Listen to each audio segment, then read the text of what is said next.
You're on the road beyond. I'm Todd Duplantis. Good to have you with us tonight. We are live right now with a brand new show for you. We're going to be taking you all across the globe. We have a very thought-provoking show for you tonight. We're going to be going around the world on the road beyond from the United States to the UK to a war-torn Ukraine. All of that and more.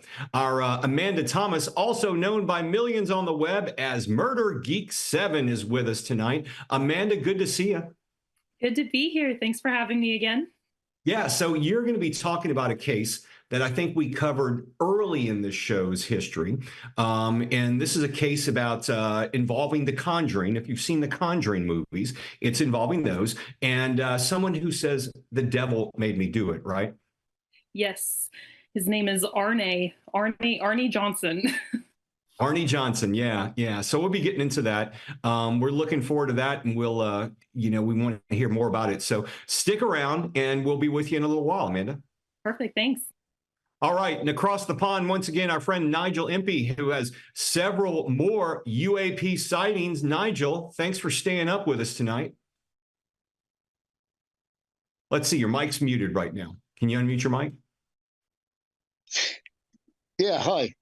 Good to see you. You've got some more pictures to show us tonight? Oh, I have, yeah.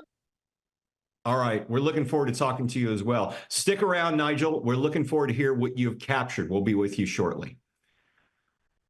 All right, but now we're going to be taking the road beyond to the streets of Ukraine, a war-torn streets in Ukraine. This is a video captured by a friend of our guest tonight in her neighborhood. Let's take a look, and you can see what we're talking about here.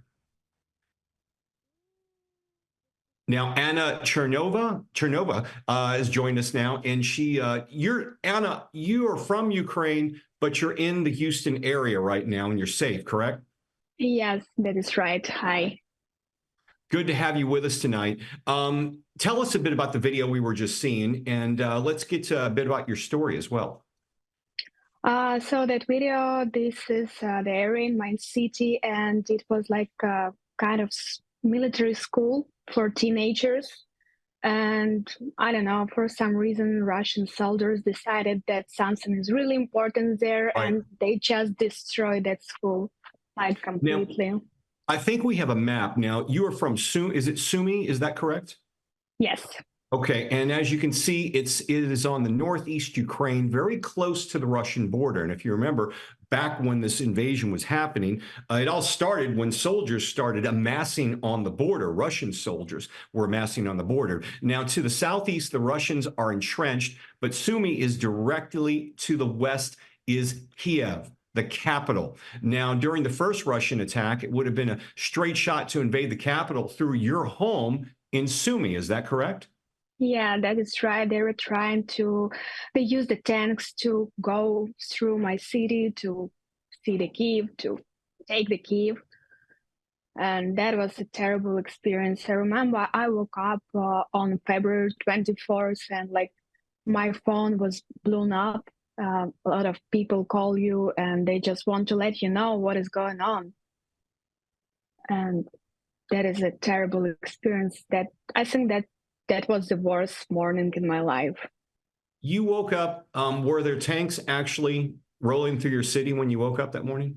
No, it was the tanks were a little bit later, but when you woke up and you see the text message, the war started. Right. Now, in the early days, the invasion, Sumy was credited with slowing the Russians' advance. Tell us about that, because it played a major role in keeping the Russians from advancing quickly, right? Yeah, that is right. So the railway from my city to Kiev, it's going from my city to Kiev. It's a big railway route. Right.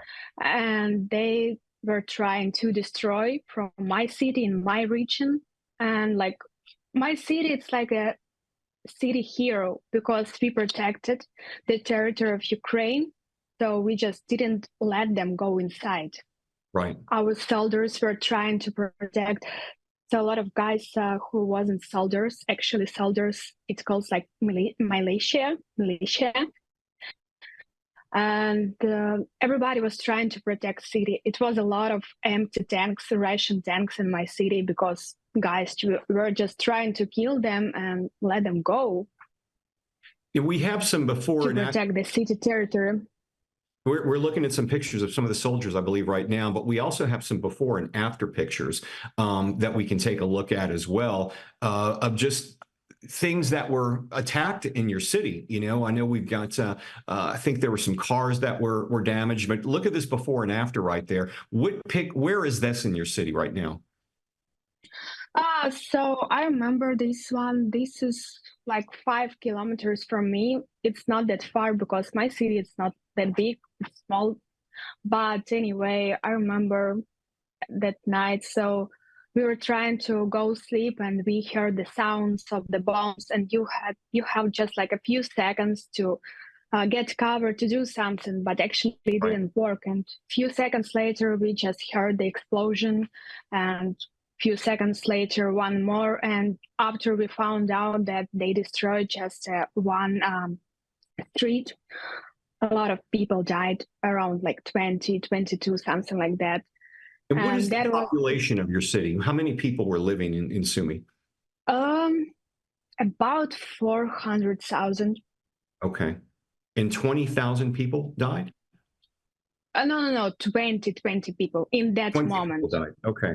So 400,000, you had at least 20 people that died. And your city was it's very historic. I know we have a view of a city more than 300 years old before the invasion, and it was a very picturesque, scenic city at that time.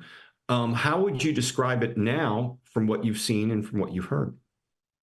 I mean, like, I love my city. I was born there. I was growing up there. I have a lot of friends there. Like, it's like a big family, you know? It's a small city and almost everybody knows each other. So I love my city. It's a lot of history. Schools are good. Everything is good. But now everything is getting changed. Like the prices, people, because a lot of people, they moved abroad. A lot of girls, women, kids, like almost nobody's there. Prices are really expensive. My Well, family is still there. one thing I wanted to ask you, you know, Zelensky is going to be in the U.S. tomorrow, visiting with the Okay. president and with Congress. I would imagine talking about more funding. And you and I have talked about this before, but in your own personal opinion, I mean, the importance of this war, it's very close to you because they came through your city, it's your country. But what would you tell to Americans that, you know, right now there's a lot of controversy with wars that America is funding or trying to support? What would you tell Americans as to what's happened? You know, this has been going on since, you know, what, February of last, you know, of earlier this year. I know I heard the news about like financial part for Ukraine, and I I couldn't believe, because Ukraine, like, it's a strong country, but we need support. We need financial support. We need weapons and everything else. I don't think that we can do something without the support of other countries. I, I don't know how to say that, but if I have a chance, I would beg somebody just to help Ukraine. I love my country. I know we have a lot of problems, like everybody, every country, but we need help. Let me ask you, because you had told me a story about your escape from Sumy after it came under fire. Tell us a little bit about that, because that's an incredible story as well. So sorry. Yeah, I still remember the few days, it was really hard. So in our city, we have like medical institute, university, and there were a lot of international students. And my city was closed for for first 10 days, like. And after, the parents of that international student, they were begging for a green corridor, to open the green corridor. And on March 8th, 2022, that was the first day of green corridor. And the second day, on March 9th, I got a chance to leave the city. It was a way of 2 days, 2 nights. We started to drive at 12 p.m. and we got, first of all, we got to the city Poltava, just because it was the only one route for everybody else. You cannot go the other way. Like normally, that way is like 3-4 hours, but in that time it took us 9 hours. It was a big traffic, huge. A lot of people were trying to escape.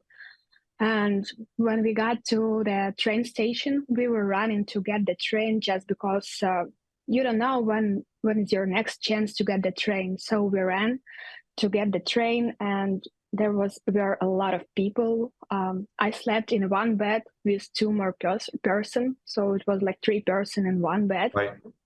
We were going across the country.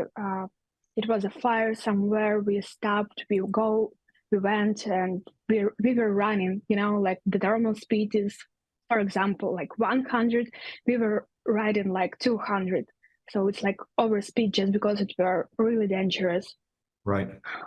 So, and after we got to the west part of Ukraine, Lviv, and we stayed there for a night just because we needed rest. We were exhausted. I was with my friend and her son. And the next day we got a bus to get to Poland, and from there we got in Germany. And when you got to Germany, then you came after that to the United States. Is that how you were able to get here? Yeah, I stayed in Germany for 8 months, and Wow. after I arrived here. And now you're finding your home in the States now, but I mean, obviously your heart, your soul has to go back to the family. Did you think this war was going to go on this long? You know, when the war just started, they told us every day, like, it will take just 1 week, 2 weeks, 10 days, 1 month, 2 months. And after like 6 months, I realized that it's not going to be that soon. I have no idea when it can stop. Right. And, well, once again, it's in the news once again, because Zelensky's going to be here, tomorrow, meeting with President Biden and members of Congress in D.C. Anna, we appreciate you joining us tonight, telling us your story. We wish you the best. We pray for your family, and thank you for being on the Road Beyond podcast. Thank you so much for having me tonight. Thank you, Anna. Big news, and we'll know more tomorrow as the meetings happen with Zelensky, Biden, and members of Congress, how this is going to move forward. We'll make sure we recap this.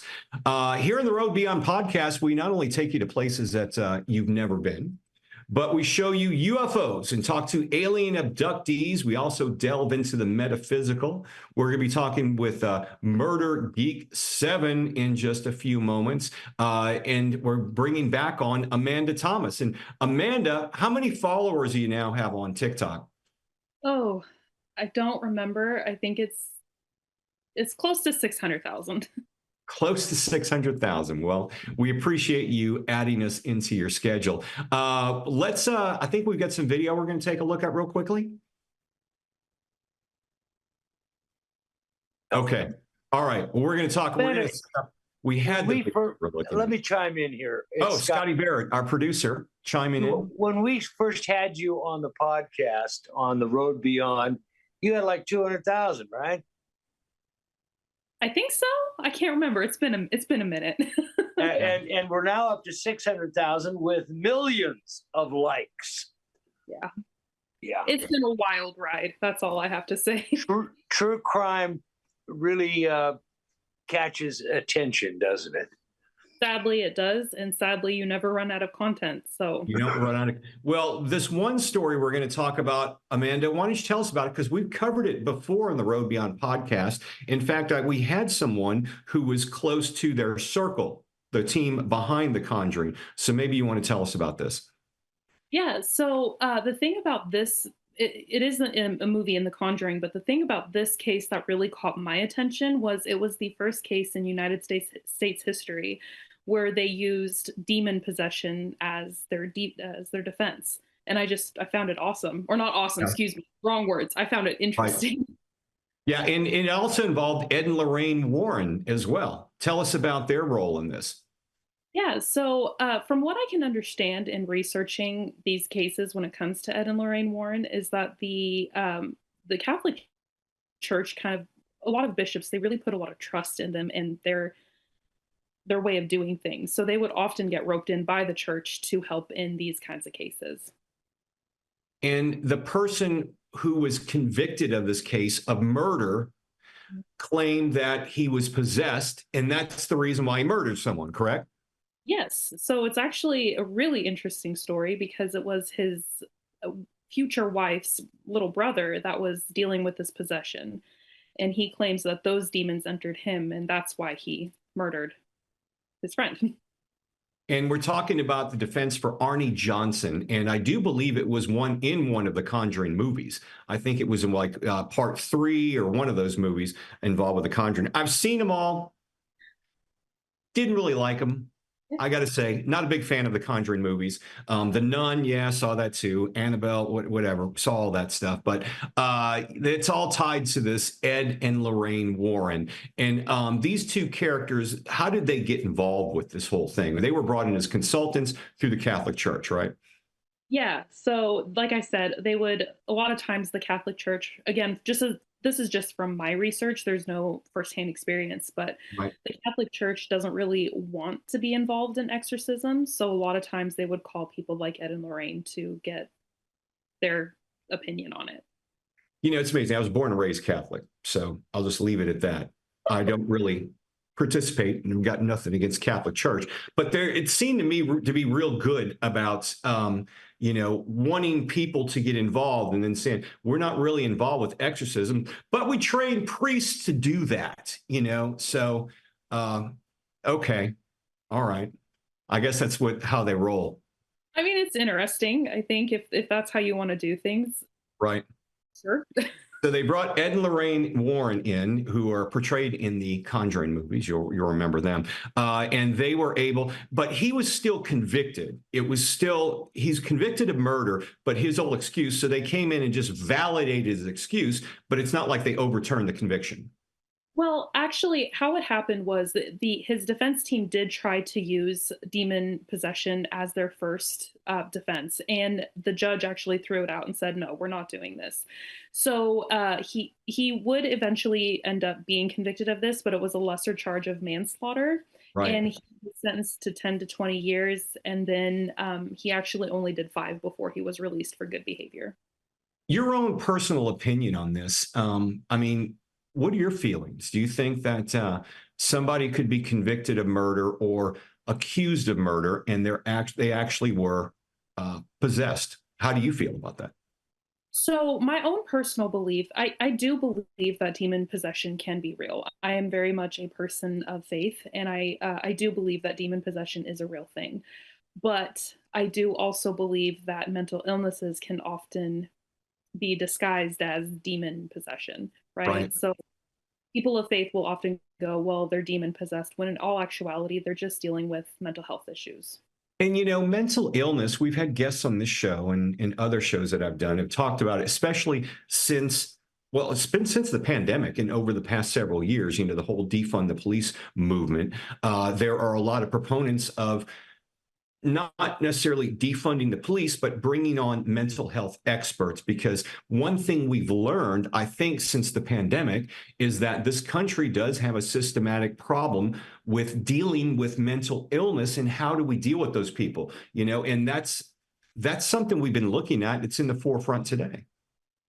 Yeah, no, when it comes to mental health, this is actually something I would really like to get more into and find ways to better our mental health systems here in America, just because it is so broken. And with this whole like defund the police, like I was just following a case where this young man, he was working in a mental health field and he ended up having a mental health crisis himself, and he was shot and killed by the police that were called. And to me, I'm just like, why were they even called? They're not mental health professionals. We don't need them there. They're just going to escalate things. So It's a tragic thing when that happens. And, I can look at it from both sides. The police officers show up, they're trying to protect themselves and the public.